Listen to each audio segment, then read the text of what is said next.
నమస్కారం. విశ్వకర్మ వైభవ కార్యక్రమానికి స్వాగతం. మనతో పాటు బ్రహ్మశ్రీ శ్రీకాంతాచార్య స్వామి గారు ఉన్నారు. నమస్కారం గురువుగారు. నమస్తే అండి. మంగళం భగవాన్ లోక మంగళం సృష్టికర్తనే మంగళం విశ్వరూపాయ విశ్వబ్రహ్మాయ మంగళం. గురువుగారు, చంద్రలగ్నతు కుజదోషాన్ని ఎలా నిర్ణయిస్తారు? కుజదోషంలో మనము ఇంతకుముందు 4 రకాలుగా చెప్పుకున్నాం కదండి. ఈ 4 రకాల్లో కుజదోషంలో ఈ చంద్రలగ్నాతు కూడా మనము కుజదోషం నిర్ణయించడానికి జరుగుతుంది. అయితే ఇందులో జన్మలగ్నాత్ వచ్చి శారీరక సమస్యలు ఏర్పడుతుంటాయి, చంద్రలగ్నాత్ వచ్చేసి మానసిక సమస్యలు ఏర్పడుతుంటాయి. కుజదోషంలో మనకు ఈ 4 రకాల్లో చంద్రుడు ద్వితీయంగా చెప్పుకోవచ్చు. ఈ చంద్రుడి ద్వారా మానసికంగా వచ్చేటువంటి సమస్యలను కుజదోషంగా పరిగణించవచ్చు మనం. అయితే ఇందులో లగ్నాతు చంద్రలగ్నాతు ద్వితీయంలో కుజుడు చంద్రలగ్నాతు కలిసి ఉన్నట్టయితే మానసికంగా తను కోపోద్రిక్తుడై ఉంటాడు. ఏకమొత్తంలో కోపోద్రిక్తుడు అవ్వటం, తర్వాత ప్రతి చిన్న విషయానికి కోప్పడటం, తర్వాత ఎక్కువ పౌరుష స్వభావం కలిగి ఉండటం, మనసు ఎప్పుడు సాహస కార్యక్రమాలకి అనుక్రమించటం, ఇలాంటి విషయాలన్నీ జరుగుతూ ఉంటాయి. ఏది జన్మ రాశి చంద్రుడి పక్కన కుజుడు ఉంటే, చంద్రలగ్నాతు జన్మంలో కుజుడు ఉంటే, చంద్రుడికి ద్వితీయంలో ఉంటే చంద్రలగ్నాతు ద్వితీయంలో మానసికంగా ఇతను కుటుంబపరంగా ఇబ్బంది పడతాడనమాట. మానసికంగా కుటుంబపరంగా ఇబ్బంది అంటే కుటుంబం పైన మనసు ఉండదు. ఇతనికి మనసు ఉండకపోవడం ద్వారా కుటుంబాన్ని సరిగా చూసుకోలేకపోవటం, తర్వాత మానసికంగా కుటుంబ భారం ఎక్కువగా ఉందని ఫీల్ కావటం, ఇలాంటివన్నీ జరుగుతూ ఉంటాయి. ద్వితీయ స్థానంలో చంద్రుడికి ద్వితీయంలో ఉంటే, చంద్రుడికి చతుర్థ స్థానంలో ఉంటే మాతృకారక సంబంధమైనటువంటి సమస్యలు ఎదుర్కొంటాడు. మాతృ అంటే తల్లి కుమారులకి గొడవలు రావటం కానీ, తర్వాత తల్లికి సంబంధించి ఏదైనా అనారోగ్యం ఎదుర్కోవటం కానీ, తన మానసికంగా తల్లి శత్రువుగా భావించటం కానీ, ఇలాంటివన్నీ చతుర్థంలో చంద్రుడికి 4వ ఇంట కుజుడు ఉంటే మనకు జరుగుతుంది. తదుపరి చంద్రుడికి సప్తమంలో ఉన్నట్టయితే, చంద్రలగ్నాతు సప్తమంలో ఉన్నట్టయితే భార్యాకారకంగా, ముఖ్యంగా తనకు వచ్చేటువంటి భార్య ఎవరైతే నిర్ణయించుకుంటాడో ఆ వచ్చేటువంటి భార్య పరంగా మానసిక కష్టాలు ఇతనికి సంప్రాప్తిస్తాయి. మానసిక కష్టాలు ఇతనికి ఎక్కువ మొత్తంలో ఉండేటువంటి అవకాశం ఉంటుంది. కాబట్టి చంద్రలగ్నాతు సప్తమంలో ఎక్కువ మొత్తంలో చూస్తారనమాట జాతకాల్లో. ఈ చంద్రలగ్నాతు సప్తమంలో భార్యా కలహం ఎక్కువగా ఏర్పడుతుంది పురుషుడికైతే. స్త్రీకైతేనేమో భర్త కలహం, భర్త వచ్చేటువంటి వాడు మానసికంగా పీడించేవాడై ఉంటాడు. తర్వాత చంద్రలగ్నాతు అష్టమంలో ఉంటే మానసికంగా కృంగిపోతుంటాడు. అంటే ఆయుష్ తగ్గడానికి ఎక్కువ, నేను ఇంకా బ్రతకనేమో, ఏదైనా ఆపదలు వస్తాయేమో అని భయంగా ఆందోళనగా ఇలా తాను ఫీల్ అవ్వటం, ఇవన్నీ జరుగుతూ ఉంటాయి చంద్రుడికి అష్టమంలో ఉంటే.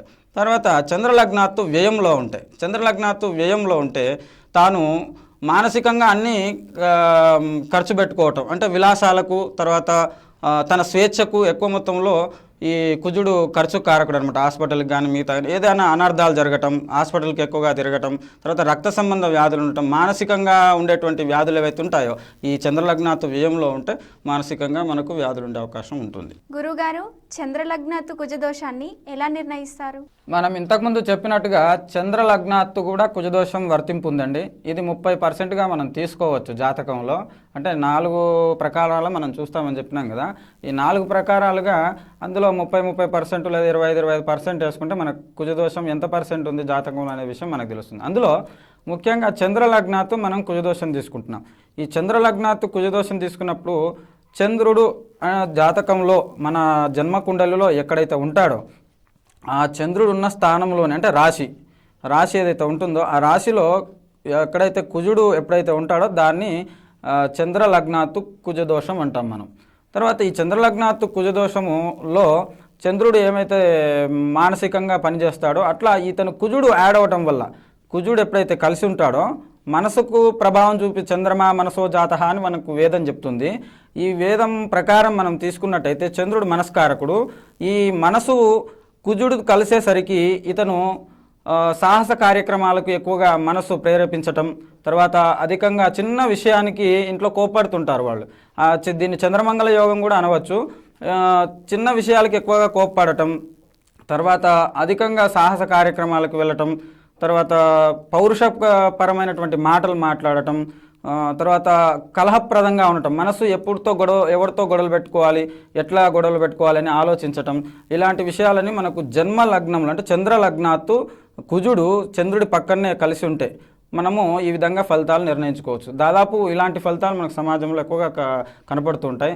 తర్వాత ద్వితీయంలో చంద్ర రాశి ప్రకారం చంద్రుడి లగ్నాత్తు ద్వితీయంలో మనకు కుజుడు ఉన్నట్టయితే కుటుంబ సమస్యలు, మానసికంగా కుటుంబం వైరాగ్యం రావటం, కుటుంబం పైన కోపం రావటం, అంటే కుటుంబంతో ఇతనికి కలహాలు ఉంటాయన్నమాట. అన్నదమ్ములు కానీ తర్వాత వాళ్ళ అక్కజెల్లెలు కానీ ఎవరైతే ఉంటారో వాళ్ళ పైన ఇతనికి ద్వేషభావం పెరగటం జరుగుతుంది. తర్వాత తనకు ఒక కుటుంబం అంటే ఒక సలక్షణ అభిప్రాయం ఉండదన్నమాట. ఎప్పుడు కఠినంగా వ్యవహరిస్తూ ఉంటాడు. ద్వితీయంలో అంటే చంద్రలగ్నాథ్ ద్వితీయంలో కుజుడు ఉంటే ఎక్కువ మొత్తంలో కుటుంబాన్ని ద్వేషించడం జరుగుతుంది. వారితో విభేదాలు రావటం కానీ, ఆర్థిక చిక్కులు రావటం కానీ, కుటుంబ భారము తనకు ఎక్కువ అవ్వటం కానీ, ఇలా ద్వితీయంలో అంటే చంద్రలగ్నాత్తు చంద్రుడికి ద్వితీయంలో కుజుడు ఉంటే మనం ఆ విధంగా తీసుకోవచ్చు. తర్వాత చంద్రలగ్నాత్తు చతుర్థంలో అంటే చంద్రుడు ఉన్న రాశి నుంచి మనం 4వ రాశిలో కుజుడు ఎప్పుడైతే మనకు జాతకంలో కనిపిస్తాడో అప్పుడు చంద్రలగ్నాత్తు చతుర్థంలో కుజుడు తల్లికి సంబంధించినటువంటి అనారోగ్యం కానీ, తర్వాత మానసికంగా తల్లికి సంబంధించినటువంటి బాధను అనుభవించడం కానీ, మానసికంగా విద్యలో ఏదైనా లోటుపాట్లు ఉండటం కానీ, తర్వాత వాహనం సంబంధించి అంటే ఏదైనా వాహనం కొంటే అది మనస్కరించకపోవటం, అది ఇంట్రెస్ట్ అనిపించకపోవటం, తనకు ఎక్కువ మొత్తంలో నేను కొన్నటువంటి వస్తువు బాగాలేదేమన్నటువంటిది, తర్వాత నేను చదివేటువంటి చదువు బాగాలేదనిపించటం, ఇలాంటి మానసికంగా ఉండే ధోరణి ఎప్పుడైతే వస్తుందో అది చంద్రలగ్నాత్తు 4వ ఇంట కుజుడు ఉంటే మనకు ఈ ధోరణి కనిపిస్తుంది. తర్వాత చంద్రలగ్నాత్తు సప్తమంలో కుజుడు ఉంటే, చంద్రలగ్నాత్తు మనకి ఎప్పుడైతే సప్తమంలో కుజుడు కనిపిస్తాడో అప్పుడు చంద్రుడు మనస్కారకుడు అని చెప్పుకున్నాం కదా. ఈ మనస్సు ఏదైతే ఉందో వీడికి సప్తమంలో కుజుడు ఎప్పుడైతే ఉంటాడో అప్పుడు భార్యా సంబంధం లేదా భర్త సంబంధమైన విషయాలు మనము దీని ద్వారా మనం తెలుసుకోవచ్చు. భార్య లేదా భర్త, భార్యకు భర్త, భర్తకు భార్య, 2 విషయాలు మనం క్లుప్తంగా మనం తెలుసుకోవచ్చు. వీళ్ళ యొక్క ప్రవర్తన అనమాట. అంటే మనస్కారకుడైనటువంటి చంద్రుడికి సప్తమంలో ఉంటే భార్యా సంబంధమైనటువంటి లేదా భర్త సంబంధమైనటువంటి కలహాలు రావటం, అంటే మానసికంగా కలహాలు, చిన్న విషయానికి పోట్లాడుతూ ఉంటారు. ఇది చిలికి వానైపోయి పెద్దగా భార్యాభర్తలు కోర్టుకి ఎక్కటం కానీ, తర్వాత విడాకులు తీసుకోవటం కానీ, ఇలాంటి విషయాలన్నీ చంద్రలగ్నంతో మనము పరిగణించాల్సి ఉంటుంది. ఎక్కువ మొత్తంలో విషయం ఏంటంటే ఈ చంద్రలగ్నాత్తు సప్తమంలో కుజుడు ఉన్నటువంటి వాళ్ళే ఎక్కువ వివాహ బంధాల్లో మానసికంగా బాధపడుతుంటారు. అంటే తాను అనుకున్నటువంటి వ్యక్తిని చేసుకోలేదనో, లేకపోతే తను అనుకూలంగా లేడనో, ఇలాంటి విషయాల్లో ఎక్కువ మొత్తంలో భార్యాభర్తలు చాలా మొత్తంలో బాధపడుతూ ఉంటారు. ఇది సప్తమంలో చంద్రుడి ప్రకారము చంద్రలగ్నాత్తు సప్తమంలో కుజుడు ఉంటే. తర్వాత చంద్రలగ్నాత్తు అష్టమంలో కుజుడు ఉంటే మానసికంగా ఒకసారి ఎక్కువగా ఉల్లాసంగా ఉండటం, తర్వాత మానసికంగా ఎక్కువగా ఆందోళనకు గురి కావటం, తర్వాత మానసికంగా ఏదైనా సంఘటన ఇతన్ని బాధించటం, ఆకస్మికంగా వచ్చేది. అష్టమంలో అంటే ఆకస్మికంగా వచ్చేటివి. తర్వాత మానసికంగా ఉండేటువంటి కష్టాలు ఏవైతే ఉంటాయో అవి సడన్గా వస్తుంటాయి చాలామందికి, ఏదో పెద్ద బాధగా ఫీల్ అవుతుంటారు. ఇలాంటివన్నీ వచ్చేది అష్టమంలో. చంద్రలగ్నాత్తు అష్టమంలో కుజుడు ఉంటే మనకు ఎక్కువ మొత్తంలో ఈ బాధలన్నీ అనుభవిస్తారు. తర్వాత ఆరోగ్య సంబంధమైన విషయాలు కూడా మనకు ఎక్కువ మొత్తంలో మనము అనుభవించాల్సి వస్తుంటుంది ఈ చంద్రలగ్నాత్తు అష్టమంలో ఉంటే. తర్వాత చంద్రలగ్నాత్తు ద్వాదశంలో అంటే చంద్రుడికి 12వ ఇంట ఎప్పుడైతే కుజుడు మనకు జాతకంలో కనిపిస్తాడో అప్పుడు వారికి ఉండేటువంటి సమస్యలు ఇంకా తీవ్రంగా ఉంటాయి. హాస్పిటల్కి సంబంధించి, తర్వాత అతి కోపోద్రిక్తంగా ఉండటం, తర్వాత వ్యయంలో ఉండటం వల్ల అంత ఖర్చులు, తన మానసికంగా ఉల్లాసానికి ఏదైతే ఉంటుందో దానికి సంబంధించి వ్యర్థ ఖర్చులు ఎక్కువగా ఖర్చు పెడుతూ ఉంటారు. తదుపరి పౌరుషానికి అంటే వేరే వాళ్ళు తనను పొగిడితే చాలు ఎంబడే తన మనసుకు ఇష్టంగా ఉండటం కోసం ఎక్కువ మొత్తంలో ఖర్చు పెట్టేస్తుంటారు. వీళ్ళంతా ఖర్చు పెట్టి నష్టాలకు గురవుతుంటారు. అంటే చంద్రలగ్నాత్తు వ్యయంలో ఉంటే డబ్బు నష్టం ఎక్కువగా జరుగుతుంది అనేది మనం గుర్తించవచ్చు. గురుగారు, చంద్రలగ్నాత్తు కుజదోషం గురించి చెప్పారు కదా, అలాగే శుక్ర లగ్నాత్తు కుజదోషం ఉంటే ఎలా నిర్ణయిస్తారు? జన్మ రాశి ప్రకారం చంద్ర రాశి ప్రకారం ఇందాక చెప్పుకున్నామా. ఇప్పుడు శుక్రుడి ప్రకారము మనకు కుజదోషం ఎలా వర్తింపు అనే విషయం మనం మాట్లాడుకుందాం. అయితే ఇందులో శుక్రలగ్నాత్ అంటే జన్మ కుండలిలో శుక్రుడు ఎక్కడైతే ఉంటాడో ఆ శుక్రుడితో కలిసి ఎప్పుడైతే కుజుడు ఉంటాడో దాన్ని మనం ఏమంటామంటే శుక్ర లగ్నాత్తు కుజదోషం ఉంది అని చెప్పేసి నిర్ణయిస్తాం. అంటే శుక్ర జన్మ లగ్నాత్తు మనకు కుజదోషం వివరణ ఉంటుంది. అయితే ఈ శుక్ర లగ్నాత్తు కుజుడు ఎప్పుడైతే ఉంటాడో వాళ్ళకి వివాహం త్వరగా కాకపోవటం, వివాహంలో ఆటంకాలు ఎక్కువ మొత్తంలో రావటం, లేదా తాను చూసినటువంటి సంబంధాలు ఏవైతే ఉంటాయో వివాహాల్లో అవన్నీ ఎక్కువ మొత్తంలో చూడటం. అంటే ఒక అమ్మాయి చూస్తే ఈ అమ్మాయి నచ్చకపోవటం, మళ్ళీ అట్లా చూస్తూ అంటే తనకు ఒక ఊహ అనేటువంటిది ఉంటుంది. అటువంటి ఊహ ప్రకారము తనకు అమ్మాయి వచ్చినప్పుడే అబ్బాయి అయితే, లేదా అమ్మాయి అయితే తనకు ఊహకు సంబంధించినటువంటి తన ఊహ ఎంతైతే ఉంటుందో అంత ఊహకు సంబంధించినటువంటి అబ్బాయి వచ్చినప్పుడే వివాహం చేసుకోవాలనేటువంటి భావన ఉంటుంది. రెండవది శుక్ర లగ్నాత్తు కుజుడు కలిసినట్టయితే ఆ యొక్క వ్యక్తికి అంటే శుక్రుడు సౌఖ్యానికి కారకుడు. సౌఖ్యాంగాలు ఏవైతే ఉంటాయో జననాంగాలు వాటికి సంబంధించినటువంటి సమస్యలు లేదా ఆపరేషన్స్ వీటిని ఎదుర్కొంటారనమాట. తర్వాత శుక్ర లగ్నాత్తు ద్వితీయంలో ఉంటాయి. శుక్రుడు సౌఖ్యకారకుడుగా మనం చెప్పుకున్నాం. ఆ సౌఖ్యకారకుడుకి సంబంధించి కుజుడు ద్వితీయంలో ఉన్నట్టయితే మనకు కుటుంబ సౌఖ్యం తక్కువగా ఉంటుంది. కుటుంబ సౌఖ్యం అంటే సౌఖ్యపరంగా కుటుంబం అంత అనుకూలంగా ఉండదు. తద్వారా కుటుంబపరంగా వైరాగ్యంగా ఉండటం, లేదా కుటుంబానికి దూరంగా ఉండటం, లేదా ఇతరత్ర సంబంధాలు ఉండటం, లేదా తర్వాత శుక్రలగ్నాత్తు ఉంటే త్వరగా వివాహ సౌఖ్యం లేకపోవటం, పెళ్ళైనా కూడా దూరంగా ఉండటం, ఇలాంటి సమస్యలు ద్వితీయంలో ఉంటే మనకు ఎక్కువగా కనిపిస్తుంది శుక్రలగ్నాత్తు కుజదోషం. తర్వాత ద్వితీయం కాకుండా చతుర్థంలో శుక్రలగ్నాత్తు చతుర్థంలో మనకు ఉన్నట్టయితే తర్వాత మాతృ సౌఖ్యం వీళ్ళకి కట్ అయిపోతుంది. తల్లి యొక్క ప్రేమ కట్ అయిపోతుంది. అంటే తర్వాత తల్లి యొక్క ప్రేమ తల్లికి దూరంగా పెరగటం, లేదా భార్యకు దూరంగా ఉండటం. శుక్రుడు సౌఖ్యకారకుడు అని చెప్పుకున్నాం కదా, కాబట్టి తల్లికి తర్వాత భార్యకు దూరంగా ఉండటం, ఎక్కువ రోజులు కష్టపడటం, తర్వాత ఆ చిరాకుతో ఏవైనటువంటి అఘాయిత్యాలు అంటే ఆత్మహత్య ఇలాంటివి చేసుకోవటం, ఇలాంటి సంబంధించినటువంటి ఫలితాలన్నీ మనకు శుక్రలగ్నాత్తు చతుర్థంలో ఉంటే మనకు ఎక్కువ మొత్తంలో కనిపిస్తాయి అన్నమాట. తర్వాత శుక్రలగ్నాత్తు సప్తమంలో ఉన్నట్టయితే అంటే 7వ ఇంట శుక్రుడికి మనకు జాతక కుండల్లో 7వ ఇంట కుజుడు ఉన్నట్టయితే తర్వాత దాంపత్య సౌఖ్యం అనేటువంటిది కట్ అయిపోతుంది.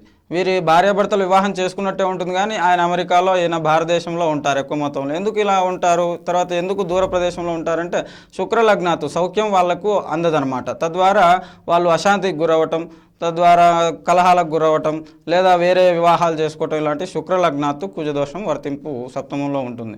తర్వాత శుక్రలగ్నాత్తు అష్టమంలో కుజుడు ఉంటాయి. అష్టమంలో శుక్రుడికి అష్టమంలో కుజుడు ఉన్నట్టయితే ప్రేమ సంబంధ వివాహాలు, లవ్ మ్యారేజెస్ అంటుంటాం మనం, ఎక్కువ మొత్తంలో ప్రేమ సంబంధ వివాహాలు చేసుకుంటారు వీళ్ళు. ప్రేమ సంబంధ వివాహాలు చేసుకొని తర్వాత ఈ దోషం ఏదైతే ఉంటుందో అది తర్వాత ఫస్ట్ వీళ్ళు ఏం చేస్తారంటే మొట్టమొదటిగా బాగా మనసులు హత్తుకోవటం, మేము వివాహాలు చేసుకుంటున్నాం అట్లా అని చెప్పేసి అందరినీ ఎదిరించి వివాహాలు చేసుకోవటం, ధైర్యం ఎక్కువగా ఉంటుంది అష్టమంలో ఉంటే. కాబట్టి అందరిని ఎదిరించి వివాహం చేసుకుంటారు. తర్వాత వాళ్ళలో వాళ్ళు కలహాలు వచ్చి విడిపోవటం జరుగుతుంది. దీన్ని శుక్రలగ్నాత్తు అష్టమం, లేదా శుక్రుడు దాంపత్య పరంగా తన యొక్క సౌఖ్యం ఏదైతే ఉంటుందో దాని పరంగా తను వెనకబడిపోవటం, అంటే దూరంగా ఉండటం కానీ, సరిగ్గా అనుభవించకపోవటం కానీ, సుఖాన్ని పొందకలేకపోవటం కానీ, ఇవన్నీ మనకు శుక్రలగ్నాత్తు అష్టమంలో కుజుడు ఉంటే మనకి ఇవన్నీ గోచరిస్తాయి. తర్వాత శుక్రలగ్నాత్తు వ్యయంలో కుజుడు ఉంటే, వ్యయంలో కుజుడు ఉన్నట్టయితే శుక్రలగ్నాత్తు సౌఖ్యకారకుడు అని చెప్పుకున్నాం ఇందాక. కాబట్టి ఈ సౌఖ్యానికి వ్యయంలో ఉంటే తన యొక్క సౌఖ్యం అంతా చెడిపోతుంది. అంటే ఎక్కువ మొత్తంలో డబ్బు ఇచ్చి తన సుఖాన్ని కొనుక్కోవాల్సి వస్తుంది. ఇతరత్ర సంబంధాలు ఉండటం సామాజికంగా, తర్వాత ఇతరత్ర ఏవైతే ఆలోచనలు ఉండటం, తర్వాత ఉన్నటువంటి ఏదైతే భార్య ఏదైతే ఉంటుందో వాళ్లకు గొడవలు ఉండి వేరేదే ప్రదేశంలో జీవించటం, ఇలాంటి సంబంధించిన సమస్యలన్నీ ఈ శుక్రలగ్నాత్తు కుజుడు వ్యయంలో ఉంటాయి. తర్వాత దీంతో పాటు శుక్రుడితో కుజుడు కలిసినట్టయితే జాతకంలో వాళ్ళకి ఎక్కువ మొత్తంలో అప్పులు అవ్వటం. శుక్రుడు లక్ష్మీకారకుడు కూడా, సౌఖ్యమే కాదు లక్ష్మీకారకుడు కూడా, కాబట్టి వాళ్ళకి ఎక్కువ మొత్తంలో అప్పులు అవ్వటం. ద్వితీయంలో ఉంటే శుక్రలగ్నాత్తు కుజుడు కుటుంబ పరంగా అప్పులు అవ్వటం, కుటుంబం మొత్తాన్ని ఖర్చు పెట్టడం. తర్వాత చతుర్థంలో ఉన్నట్టయితే విద్యా సంబంధమైన విషయాల్లో, లేదా డబ్బుకు సంబంధించి తన యొక్క వాహనాలకు వాటికి సంబంధమైనటువంటి విషయాల్లో ఇతను డబ్బు ఎక్కువ మొత్తంలో ఖర్చు పెట్టి అప్పులు అవ్వటం, ఇలాంటివన్నీ దోషాలు వర్తిస్తాయి. తర్వాత సప్తమంలో ఉంటే అలా భార్యకు సంబంధించినటువంటి విషయాల్లో కానీ మిగతా విషయాల్లో ఎక్కువ మొత్తంలో అప్పులు అవ్వటం, తర్వాత భార్య రావటం వల్ల తనకు అప్పులు అవ్వటం, ఇలాంటి సందర్భాలు ఎన్నో మనకు గోచరిస్తాయి. తర్వాత అష్టమంలో ఉన్నట్టయితే ఎక్కువ మొత్తంలో భార్యకు సంబంధించి లేదా భార్య కారకంగా స్త్రీ కారకంగా తాను ఎక్కువ మొత్తంలో డబ్బులు ఖర్చు పెట్టి నష్టపోవటం ఇలాంటిది శుక్రలగ్నతో అష్టమంలో కుజదోషంగా మనం నిర్ణయించవచ్చు. అదే విధంగా వ్యయంలో ఉంటే కుజుడు వ్యయంలో ఉంటే డబ్బు ఎక్కువ మొత్తంలో నష్టపోవటం, శుక్రుడు లక్ష్మీ కారకుడు అని చెప్పుకున్నాం కాబట్టి డబ్బు ఎక్కువ మొత్తంలో నష్టపోవటం అంటే తన సౌఖ్యానికి ఎక్కువ మొత్తంలో డబ్బు వినియోగించటం, విశేషంగా తాను ఏదైతే అనుకున్నాడో దానికి రెట్టింపుగా ఖర్చు పెడుతుంటాడు.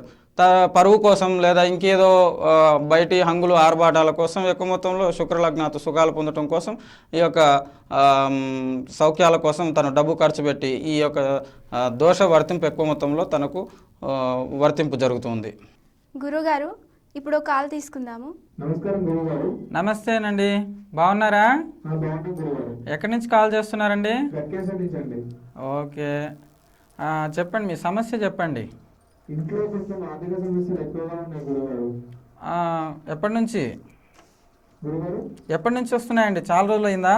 ఒక 4-5 years నుంచి బాగా ఆర్థిక సమస్యలు ఉన్నాయి గురుగారు. ఏం చేసినా మనీ అనేది రావట్లేదు. ఓకే, మీరు ఏ వ్యాపారం చేస్తారండి?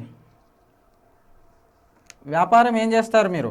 బిజినెస్ గురుగారు. అదే బిజినెస్ ఏం చేస్తారు? కిరాణం షాప్ చేస్తారు. కిరాణం షాప్ నడుపుతున్నారు. ఓకే, మీ కిరాణం షాప్లో చెప్పండి. మీ కిరాణం షాప్లో గోమతి చక్రాలని దొరుకుతాయి. మీరు గోమతి చక్రాలని మనకు బజార్లో దొరుకుతున్నాయండి. ఈ గోమతి చక్రాలు మీరు శుక్రవారం రోజు పూజ చేసి మీ లాకర్ ఏదైతే ఉంది చూడండి, డబ్బులు పెట్టుకునేటువంటి లాకర్ ఉంటుంది కదా, దాంట్లో మీరు శుక్రవారం రోజు ఆ యొక్క గోమతి చక్రాలను పూజ చేసి ఒక పచ్చ బట్ట తీసుకోండి, ఒక జానెడు మందం పచ్చ బట్ట. ఆ బట్టలో మీరు ఈ గోమతి చక్రాలను పూజ చేసి అందులో పెట్టి మూట కట్టేసేయండి. కట్టేసిన తర్వాత అది మీ లాకర్లో శుక్రవారం లక్ష్మీదేవిగా భావించి అందులో పెట్టుకోండి. ఓకేనండి? అలా పెట్టుకోవటం ద్వారా మీకు స్థిరలక్ష్మి వృద్ధి అవుతుంది. అంటే మీరు సంపాదించింది నిలబడటానికి, మీరు ఆర్థిక పరంగా ఎదగటానికి ఎక్కువ అవకాశాలు ఉన్నాయి. తర్వాత మీ గృహంలో లేదా మీ షాప్లో, మీ వ్యాపార స్థలంలో ఒక విశ్వకర్మ పటాన్ని తెచ్చిపెట్టుకోండి. మీరు ఏదైతే చేస్తున్నారో వ్యాపారము, అక్కడ ఈశాన్య దిశలో విశ్వకర్మ పటాన్ని తెచ్చిపెట్టుకొని మీరు దానికి రోజు నిత్యం పూజ చేయండి. మీకు వ్యాపారము తప్పకుండా కొద్ది రోజుల్లో మీకు రెట్టింపు ఫలితాన్ని చూపిస్తుందండి. ఓకేనండి? సంతోషం. మీకు విశ్వకర్మ ఆశీస్సులు ఎప్పుడూ ఉంటాయండి. గురుగారు ఇప్పుడు కాల్ తీసుకుందాము. హలో. నమస్తే అండి, ఎక్కడి నుంచి మాట్లాడుతున్నారు? నల్గొండ నుంచి చేస్తున్నారు. చెప్పండి మీ సమస్య ఏంటి చెప్పండి. మీ పేరేం పేరు అన్నారు? ఓకే ఓకే అండి. నాకేమో అందరం కలిసి ఉండాలి, ఎందుకంటే వాడికి 3 ఆడపిల్లలు ఉన్నారు, నాకు ఆడపిల్ల ఉంది, అందరం కలిసి ఉందామని నేను. అవునండి. కాకపోతే వాడేమో రావట్లేదు గురువు గారు. ఓకే, ఎందుకు మనం ఏమైనా చేయాలంటారా, లేకపోతే వాడు వేరే వాళ్ళ రాజకీయ అండ చూసుకొని నా దగ్గరికి రాకుండా వెళ్ళిపోతాడు. మా ఇద్దరి మధ్యన ఒక స్థల వివాదం ఉంది. ఓకే అదే ఓకే అండి. మీరు ఎందుకు రావట్లేదు అనేది నాకు అభిప్రాయ భేదాలు ఉన్నాయి, మీ అన్నదమ్ముల మధ్యలో అభిప్రాయ భేదాలు ఉన్నాయి, అంతే కదండి? అభిప్రాయ భేదాలు ఉన్నాయి. నేనేమో కలుద్దాం అనుకుంటున్నాను, కానీ వాడేమో కొంతమంది రాజకీయ నాయకుల ద్వారా ఓకే అండి దగ్గరికి రావట్లేదు. నాతో మాట్లాడితే బెండ్ అవుతాడు, బట్ నాతో మాట్లాడకుండా మధ్య వ్యక్తినే మాట్లాడుతూ ఉంటారు. ఓకే అండి. మీరు మారేడు చెట్టు ఉంటుంది కదా, అవునండి, బిల్వపత్రి, బిల్వం వృక్షం అంటారు దాన్ని. ఆ మారేడు చెట్టు దగ్గర మీరు ఒక 54 రోజులు మీరు నెయ్యితో దీపం వెలిగించండి. అంటే మీ అన్నదమ్ముల మధ్యలో సఖ్యత ఏర్పడాలని చెప్పేసి అక్కడ ఒక దీపాన్ని, నెయ్యితో దీపాన్ని వెలిగించండి. ఇట్లా 54 రోజులు చేసినట్టయితే మీకు మీ అన్నదమ్ముల మధ్యలో మంచి సఖ్యత వస్తుందండి. తప్పకుండా మీరు మళ్ళీ కలిసి అంతా ఒకటిగా ఏకాభిప్రాయంతో ఉంటారు కొద్ది రోజుల్లో. ఓకే అండి? ఓకే. ఇదండి ఇవాల్టి విశ్వకర్మ వైభవం. మరో కార్యక్రమంలో మళ్ళీ కలుద్దాం. అంతవరకు నమస్కారం.